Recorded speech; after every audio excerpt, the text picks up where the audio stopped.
You guys, I was gonna go to bed, but of course they have more to say because when I was uploading things, I watched them again and I was like, that's also the point I wanted to make. I will keep making them again and again, but I'm not this body, I'm not this mind.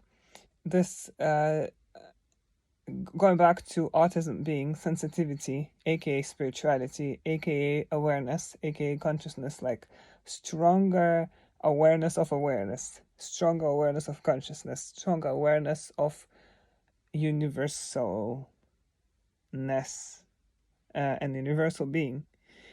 All of these ideas about autism, of how like you feel not like a human because you aren't, right? It's consciousness playing a human, and it's true for everybody.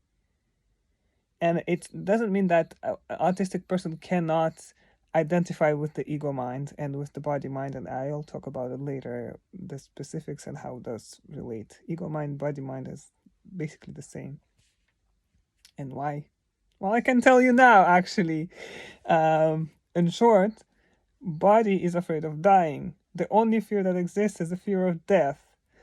So, socially, rejection leads to death historically. So, hence, we're afraid of everything. Everything has to do with the body, but most of all, ego is the thing that's supposed to keep you safe from rejection because it thinks it's gonna die. Well, it's very simplified. That's why it's ego mind, body mind. What am I saying? Right. But truly, you're a consciousness. And when you get high, you often can understand that. And people think that when you high, you get like crazy, but actually you get high, which means your perspective elevates. AKA you get to perspective that some kind of, I don't know, like old guru, spiritual teacher came to, I don't know, after 40 years of meditating. You can just get it by smoking. I'm not promoting, I'm just saying. And people who haven't gotten there don't get it. But people who have gotten there do get it, even if they haven't tried the substance. There was a very nice clip of Eckhart Tolle talking about weed. I think he smoked once or something, and he was like, I'm not impressed, like, I didn't enjoy it, like, I don't care for it. But he was like, I see that this is an experience that releases the thought, which means also the release of the body as well.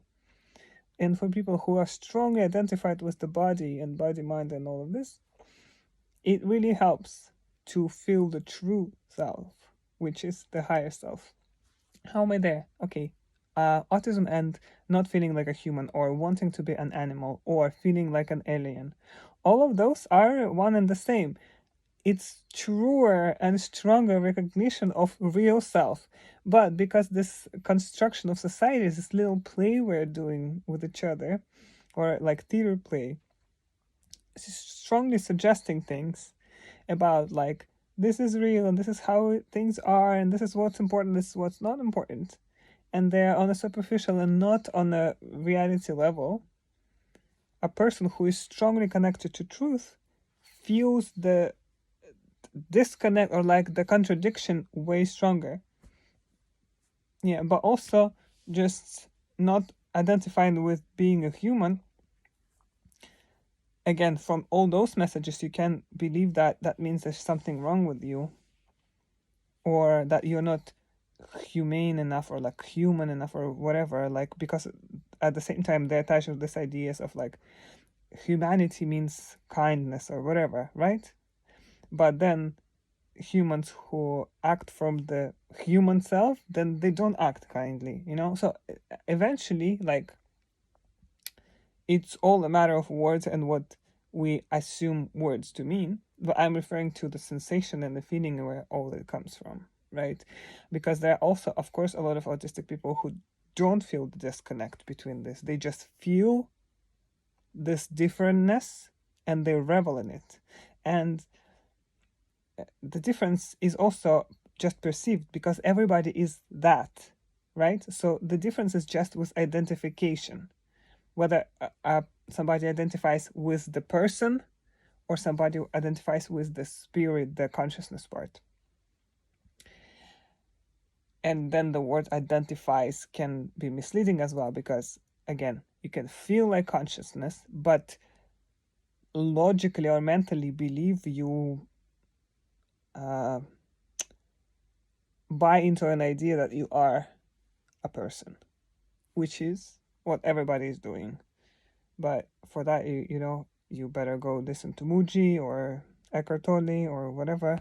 I'm just going to be like bringing it up, like conclusions about things, all based on my experience. I'm interested in general how we know everything is the same. Whatever we're saying is about this same one world.